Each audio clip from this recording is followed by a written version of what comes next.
What's up? It's your girl Tisha Campbell, and you're tuned in to the Hot Zone on Legend of Tunes with DJ Mos P.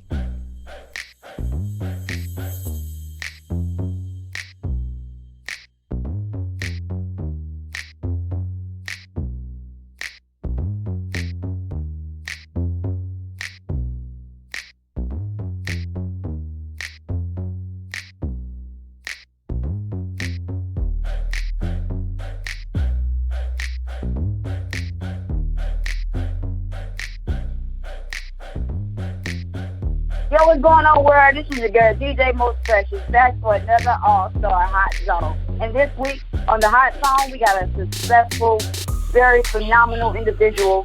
He's going to introduce himself for 1 second. But before I go into introducing him or letting him open the floor, I want to let you guys know that continue to be safe. And here on the Hot Zone, we support all the regulations and all the positive vibes. So with that being said, everybody, let's open up the door, make some noise, give a round of applause for my special guest today. Everybody make some noise for Sugarcane. What up, bro?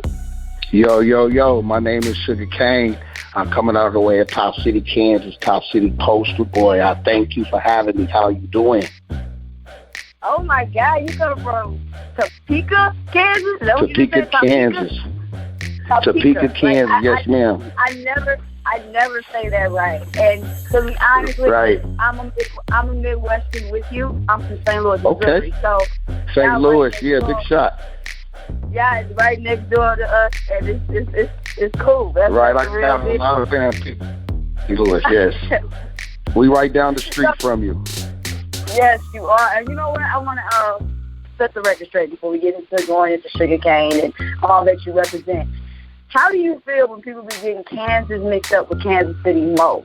Tell me that. I know I have some issues with that. Right. It's a little bitter because, really I'm not from Kansas City or Kansas City, Missouri. I'm from Topeka. So basically it's the Kansas side. We actually the capital, Kansas. So we don't really get into the Kansas City, Kansas type of situation. But it's definitely a little rivalry going on. Matter of fact, it's a big rivalry going on there. But I'm definitely on the side of the Kansas side. Much love to my Midwest people that's out of Missouri. I definitely got friends and family on that side. I love them and represent them. But I'm definitely on the Kansas side. To the fullest. Of course, you're supposed to ride with your state. You know what I mean? Okay, so we got the root of where you're from. Your background, being from the capital, Kansas, and we want to talk about Sugarcane as an artist, but also as an individual and a human. It says, based on what I've learned, that you're one of the best basketball players and football players of the state of Kansas, and as well as Nevada. Let's talk about how sports has gave you a realm of who you are. Let's talk about that side of you. Yeah. Okay. Yeah, I grew up playing sports all my life from the age of 3. From the Boys and Girls Club out of Top City, Kansas, back to Reno, Nevada, back and forth. But I've been playing sports pretty much all my life. I went to college, out of high school, I became a high school all-state despite crying. And just, we grew up poor, so we didn't really have a lot of things. Sports was my way out, I had a lot of gang activity, a lot of drug things going on behind me, but I really wanted to be to myself. But basketball and football just was my way out. I had a mentor by the name of Coach Bailey, rest in peace. He told me, he gave me a football on one hand and the basketball on one hand. And he was like, yo, man, you pay attention to your schoolwork. One of these balls to save your life. So pretty much it did. I went to school, Hutchinson, Kansas. Won a national championship when I was a freshman, became All-American. Went out to Cal State Bakersfield, became All-American. I transferred back to Kansas, Topeka, Kansas, a school called Washburn. Became All-American, and just basketball transitioned to music because it was hard at first, but it really gave me stability just by how I practice and just grind hard, be able to wake up early, work on your craft. It go hand in hand, really. It's similar, but then again, it's difficult. It's kind of difficult to do, but I just say, basketball and football. I chose basketball over football to go to college, but it's definitely helped me in the music world as far as just locking down on my craft and just creating better and learning to practice with others. You know what I mean? I love working with others. It kind of gave me a team perspective, I should say. You know what I mean? So after that, it just really helped me. It's like we all grow up watching college superstars play sports, and we wonder what the backstory is on some of them. And you just gave us the story of Sugarcane, how the demographics, and how you was raised, or how you grew up, and the spoon that was given to you. Let's talk about how it was playing overseas in Finland and then New Zealand. Like, how was that? Like, what was your mindset?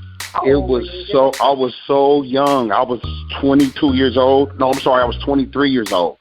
I went to Finland first. It was so ironic. I didn't have no experience. I didn't have nobody helping me. I finally kind of got an agent like really, really late. I went to a Chris Mullen camp and got picked up. And I went over there. The transition was crazy. It was 2 people because they only take 2 people from America, from different teams. I had a brother named Scott. He was from Texas, played at Texas Tech. We were the only 2 Americans on the team. I played there for like maybe 6 months. Then I got transferred to to New Zealand for like another half a year. So it was definitely a hard transition. I really didn't like the water.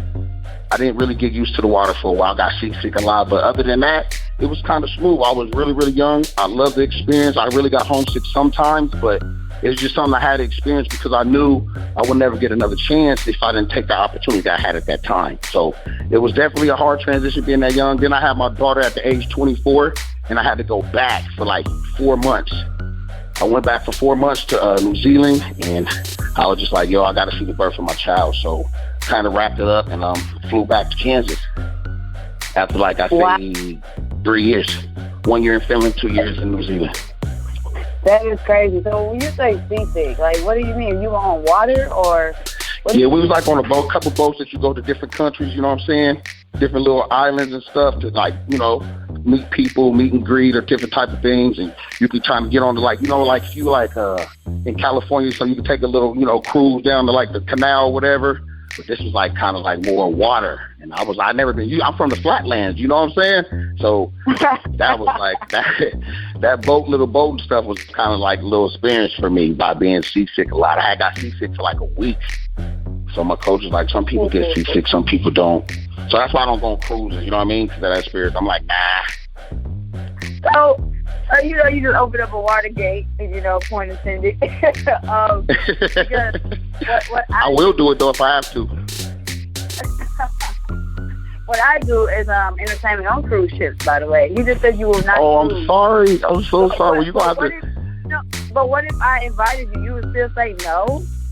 That's what I'm saying. I'm sorry. Since you're from St. Louis, I'm definitely going to take that opportunity and, maybe you could teach me more better. I'm sure I have a better experience with you than I had about, some years ago, but I definitely will take your offer. Of course. But that's cool. That a lot of people don't get the opportunity, like you said, you had to take it. So that gives me a good understanding of, opportunities, and you know when to take them and when not to, and when to be patient and when to just set forth and spearhead at what you want to go for. So now that we're spearheaded, we got the backstory, and you've told us, your experiences, how it was, and how it opened up the gate to your music career. Now let's open up that gate when your music career was birthed in 2000. What was taking place 20 years ago when you decided to start a music career? I know this is like digging in a bag of gold, but let's dig in it and walk back into the lane and tell my listeners about it. Well, I was at Washburn. That's when I was coming back from overseas. I had dated a famous DJ. I'm not gonna say the lady's name on record because that was then. She basically was she was going to the University of Kansas State. She was a Delta. She heard my voice and she was like, "Yo, all my homeboys from my neighborhood, they did music. I couldn't do music because I was in college. I couldn't really focus." My coach was like, "Yo, if you're gonna do that, you might as well forget about your scholarship and all that." So I stayed down with the sports scene, but a lot of my guys were doing music. So I would hop in a freestyle session every now and then. My girl at the time, she was like, "You got a dope voice." And I was kind of falling out of love at basketball. You know what I mean? Things weren't working out. So she was just like, you just got to put that same passion that you get in that basketball into your music. If you could transition that some way, I guarantee you could be successful. So I was like, I'll give it a try. So I started working on some rhymes. I went in the studio one day. They heard my playback, and they was like, "Yo, that is nice." So I came home. We started a group called Block Monster. It was my little brother, my nephew, and my other nephew. He was like so talented. So I used some of the money I got from overseas. Started our own little workout with one of my cousins, and we just started forming from there. We started working on different material. A couple of them was doing their thing. I was more like the slacker because I really had to catch up with the speed that they were going. But I like I was telling you, basketball helped me because it's just I buckled down, got better and better. I started leaving the building slowly, start vibing with my guys, and start going from there. I ended up losing my net. You know, he got out of case, so I was like, I just hear my nephew in vain, like, you got to keep going. You just got to keep going. So I got better and better and better. And one of my best friends came out of prison. We started our record label, and ever since then, I just felt like I would start getting, my drive and my skills was getting better. And that's how I transitioned, basically from a DJ that I knew in college that I was dating. And she told me I had a voice, and it started from there. That is so crazy. That's like, wow, like to remember 20 years ago and, you know, have such detail in it is amazing because right. The way life did was we kind of forget the small details of some things because of all the other stuff that's blocking the, you know, the golden nuggets. So well, we got that, you know, we got the start of it, how you formed the group and Block Monsters and how you started the label. The label was, what's the label name? The name of the label is titled Underworld Music Group. I appreciate that follow, by the way. But yes. I come through my social media today, so thank you for that love as well. Okay, so we got that. And let's brag for a second about all that you've accomplished. This is your moment to talk as much about yourself as possible because some people won't allow you to without them feeling uncomfortable and making it feel like you're bragging. It is your time to talk about all your accolades and all your attributions and anything that makes you who you are today, SugaKane. So let's talk. We got the fact that you were a freshman, you were all-state, you number one all-state as freshman year. Mm-hmm. Then we got you did a Yellow Jackets youth football, like you did theme songs for these places. And that's you. Let's talk about you wrote theme songs and anthems for organizations like Yellow Jacket, Youth Football League, Kansas University Orange Bowl, Kansas City Chiefs, wow, Bad Girls Club. Like, oh my God, how did this come about? Let's just talk about this right now. This is huge. Yeah, big shout to my brother Mike G. I say back in 2008. God bless me, man. I want to say God first. A dude heard me at a showcase pretty much. One of my homegirls, like, you got to check my friend out. It was a super producer, white cat out of Lawrence, Kansas. He heard me. He was like, God, come to my studio. I went to the studio, and it was a marriage. It was like, I was born, you know what I mean? I came from the trenches. My brother was already in prison. My nephew was gone. It was just like, yo, this is falling for me just to, you know, dig into my craft. He heard my voice. We pretty much cut a demo. We had like 32 songs I ended up making with him. We got with a publishing company out of California by the name of King Batu. They signed me for like a 5-year deal, and they placed my music everywhere. Me and my boy licensed our music. You know, Floyd Mayweather picked it up. You know, Disney Channel, ESPN. It just started like, we was just like, whoa, you know what I mean? Like, it was just a really good feeling. And a lot of my people from my hometown, some of the guys was playing football, and they liked my music, man. But some of my music was secular. They couldn't really play my music. So I was like, you know what? I'm going to write a song for them. I was proud of them. I bought them some sneakers, and I just made a song just for them. You know what I mean? And the whole little youth football team went crazy over the song. It was the only one that had their own little song. It was so cute. They come through the little tunnel with their own little theme song, you know. So that was good to give back to my community on that situation. But yeah, my boy Mike G, he put me in position about licensing, about my music, about, you know, sending my stuff out to different people, getting it, you know, mixed and mastered properly and getting it all the way done correctly as far as like taking different steps of the business besides just going to the studio. So he taught me a lot about that, being concrete about my licensing and copywriting and all that. So I really went hard on that aspect. That's what basketball did too, like the overseas part did for me too with the agency and all that stuff. So kind of knew that already. I licensed it out for some people and they picked it up, you know. So my contract was final with last year, the 19th, but it was a dope run, you know what I mean? I had got a lot of experience. A lot of people picked it up. So that gave me a birth to write my first project. I did it, called Small City Big Dreams. A couple of years, it did well. And my boy, like I said, Pistol, big shout to Pistol and B folks.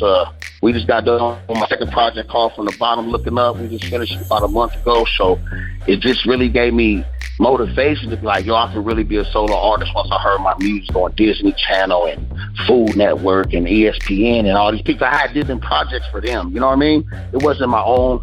I licensed them to them. They don't own them or nothing like that. They use it for a few years and we own them back. But that let me know right there, like, yo, if I can do a project for other people, I definitely can do a project for myself and my community and my city and my label. That is, you know, I'm starstruck. I say that humbly. Oh, thank you. It's the grind. It's like I feel You've like been from St. Louis. You know how it is coming from an untapped market. I mean, you guys in St. Louis got like Larry, Big Shot, Nelly, all the brothers from St. Louis are pretty much over it, but y'all had it rough for a while too for people being overheard. You know what I'm saying? So we basically got to get it how we can get it out here. So we thank for you for giving us this opportunity to be heard as well. I'm honored. It's a pleasure. That's exactly why I do it, and I push forward to continue to provide platforms in all my areas of expertise. But I'm just, like I said, I'm starstruck because you know, I don't really talk about it because I always make everything more about the person I'm talking to. But in this case, we're vibing, and this is a combo. I used to be an artist. I say used to because I lost focus. It's kind of like you said, like I wouldn't say I lost focus. It's just I can't focus on more than one thing and give my craft all of my energy. So kind of right. You don't like to wear too many hats. Right. Yeah. Yeah. Like with basketball, you had the way things moved and bricks came into place where you became an artist. In 2000 was your boots. Mine started in 2004. And I dropped mixtapes and I wrote songs, but I'm a poet. So the thing that makes me different is how I strive to want to be, you know, placed on these amazing shows that I watch all the time. And here I am talking to a superstar who has done it and continuously do it. I am like humbled right now talking to you, SugaKane. So that's really all I wanted to say at that point was like, man, you're a superstar. Nobody ever. I mean, some people don't need to hear it because it's what they do. This is who they are. This is how they live. But I'm telling you, as a complete person who just met you today, that I am a fan and I am humbled to you. And I look forward to even more of your projects and your success. Yes. Of course, this ain't the last time we're going to talk because we're connected forever and ever. We're married, you know? Yeah. Goodbye. I just want to thank my nephew. Right, he's my guardian angel. He just told me never give up, man. Just about like 2004, like when you started, that's when we first started our Block Marshall dropped it on 2002. When it got to 2006, when he was passed, he was my guardian. I prayed to him every day. He was like, Uncle, you cannot give up. It's going to crack someday. So I just been chiseling, you know what I'm saying? Yes. And we're going to stay in touch. My marketing dude, he's the one that hooked us up with you. He was like, man, she's dope, bro. You know what I mean? We checked you out. We was like, we definitely got to be interviewed by this lady. I didn't know you was from St. Louis, so it actually put, you know, icing on the cake for me for a Midwestern to see you grow. So to see you doing your thing, it inspires me. You know what I'm saying? It sure does. You right up the street, that lets you know we can do it. And you a sister too, getting it? What? Man, okay. Don't make me happy now. Don't boost me up right now. Hey, it's all about you too. Without you, it's no us. That's facts. That's facts. So I'm gonna talk about, because we've talked about your successes, but we haven't gotten to painting. We haven't gotten into luxury. We haven't gotten into the project really for Small City Big Dreams.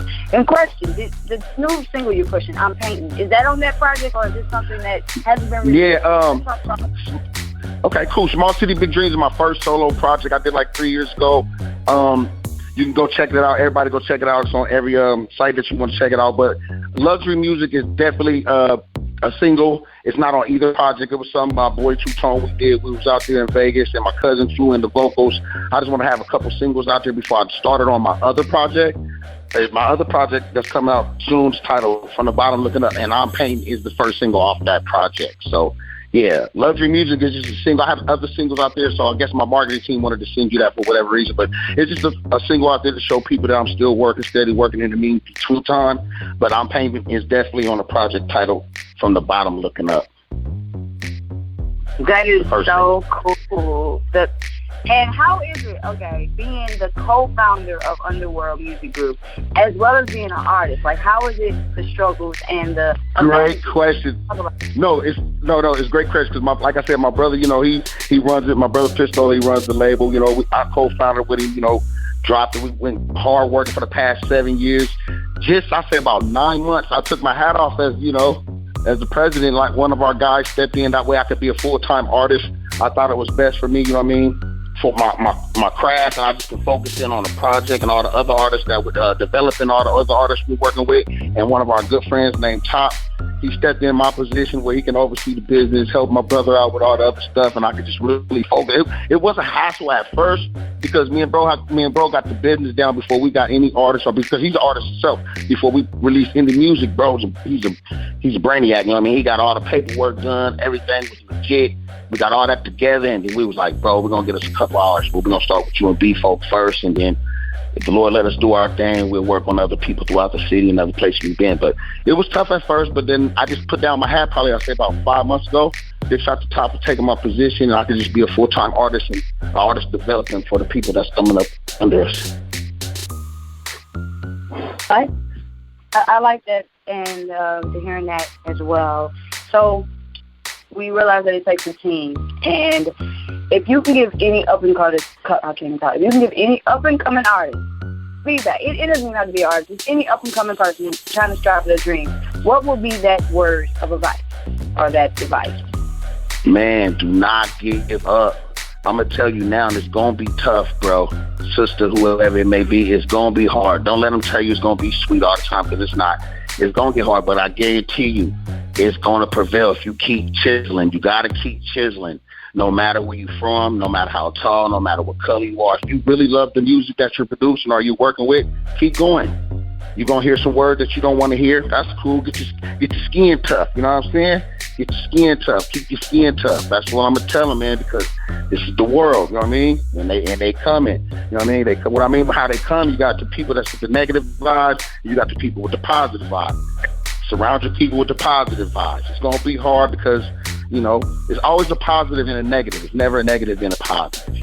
So I just tell them, keep chiseling, keep grinding, keep going. Don't give up, especially to the youth, because the youth is the one that's going to get it popping. We got some young cats from our neighborhood. We tell them right now, keep going. Don't give up. That's what I say. Keep chiseling. I like that. Keep chiseling. I like that's some. Hey, till you make that masterpiece. You know what I'm saying? Yes, I'm definitely gonna give you your credit. Thank you. Gonna give you credit. You just gotta chisel at it, man. It's like an ice sculpture. Yes, of course. So we're not done yet. So we have to, do the closing. But I want to talk about, a lot of artists, up and coming artists, have this perception about opening up for other artists. Let's talk about how that came about when you opened up for DMX, Tech Nine, the homie Tech Nine, Devin the Dude, Tech Nine. Yeah, Yuck Mouth, Lil Scrappy. Like, let's talk about those experiences and what did you take from them? Oh man, the Lord said the same. We about to head to Atlanta to open up for some, a showcase right now. I mean, everybody got to start somewhere. Me, that's why the project called From the Bottom Looking Up. I'm not scared to say it. We ain't there as we want to be at, but we definitely on the rise. Like I said, Mike G, bitch out to Mike G, my dude, producer back in the day. He hooked me up with the DMX situation. They had called. What was crazy, I wanted to get on the show because it was in Lawrence, Kansas, but it was already filled. So they ended up calling me like 2 days before the show. I'm like, what? But my dude, like, if you ready, you ready. So they tied me in. I made a great relationship with D. I got to meet him once or twice. Definitely a legend. Gave me some great pointers about, keep going, keep grinding. Devin the Dude, super talented, awesome dude. Also opened up for him in Lawrence, Kansas. Scrappy, we got to open up for Scrappy in LA, by the way. My cousin T-Rock, my promoter out there in California. She allowed me to do that. And who else we got? Yuck Mouth. Big shout out to my people in Kansas, Top City. They gave me the opportunity to do that as well. So just being around a lot of people that's watching my grind, watching my growth. They were like, yo, you got to open up for certain people to get people to open up for you. So I was definitely honored by every situation I got. And I went in there and did my best I could do and then, start going from there. Yeah, like that. Mike G, T-Rock. That's cool. So if an artist chose to do things like that, what would you tell them? You know, a lot of promoters, they have the ticket selling method where you have to sell a certain amount of tickets to open, or they have you pay a lump sum up front, or whatever that case is. What, from your experiences, from basically your network being your net worth, what would you advise them? Like, from that topic, what do you advise other It's artists? crazy you ask that because me and B-Folks is actually doing that right now. You know what I'm saying? We about to do the same method right now. Paying tickets, paying the slot, whatever, to get yourself heard. I mean, I say this, if you got it, do it. You gotta pay into yourself for other people to pay into you. You know what I'm saying? A lot of people ain't gonna give you nothing unless you just got that people or that, you know, them people behind your back pushing you. If you got that, God bless it. But if you don't, you know, keep grinding, keep working, you know, get your dollar in your pocket. And I say spend on yourself.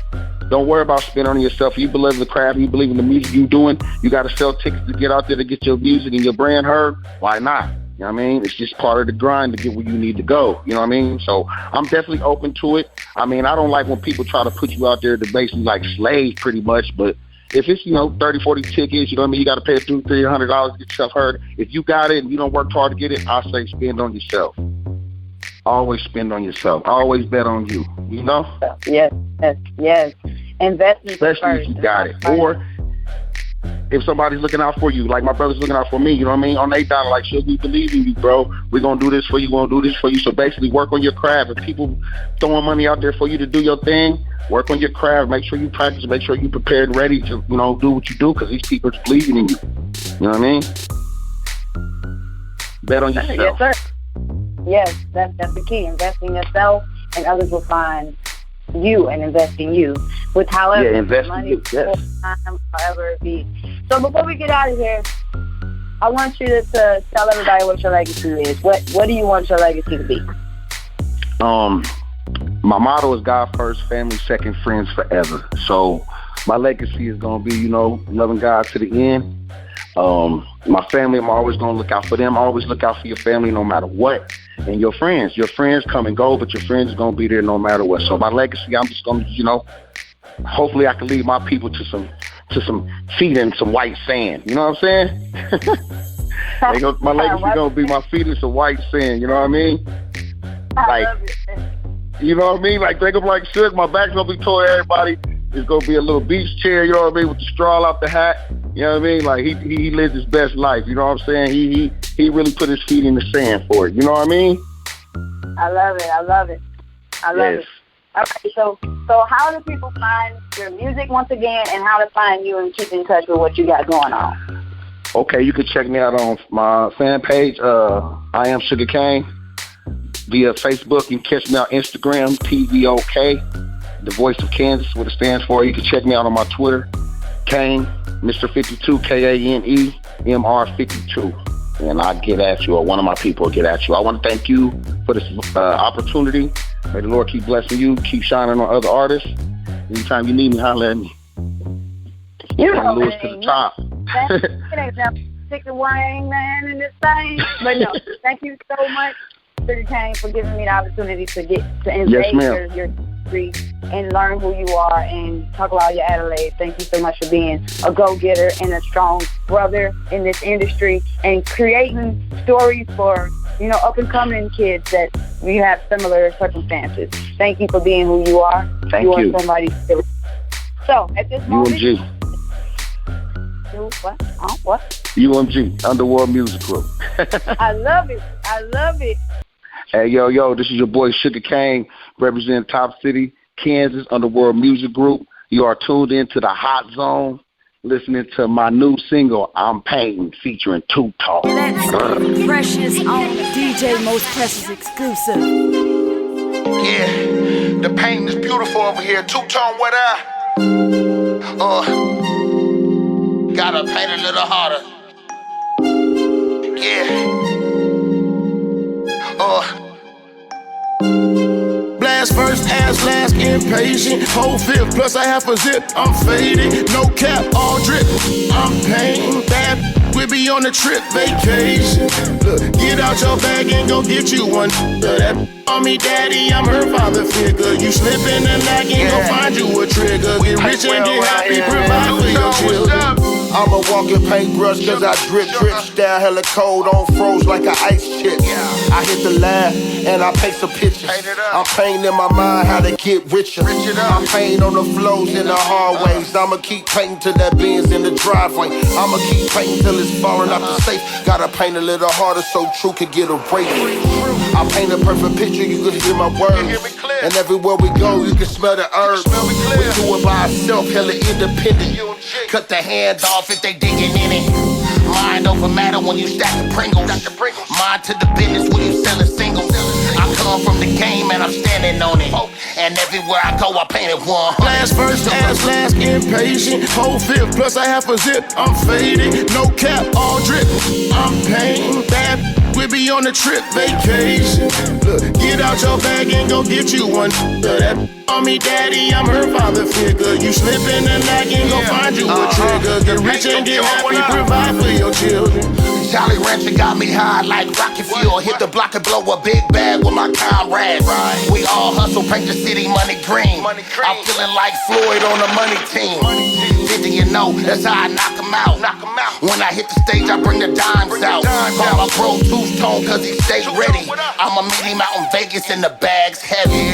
Big faces, fill the duffel bags. And the paint will turn red if you touch the bag. We grind too hard to let you touch the bag. And it's hard for me to hear if you ain't talking cash. So get your coin right, boy, and holla back. I'ma always get money, homie, promise that. So get your coin right, boy, and holla back. The pictures that I paint cost hundreds. Last first, ass last, impatient. Whole fifth, plus I half a zip. I'm faded, no cap, all drip. I'm painting bad. We be on a trip vacation. Look, get out your bag and go get you one. That on me, daddy, I'm her father figure. You slipping and lagging, go find you a trigger. Get rich and get happy, provide for your children.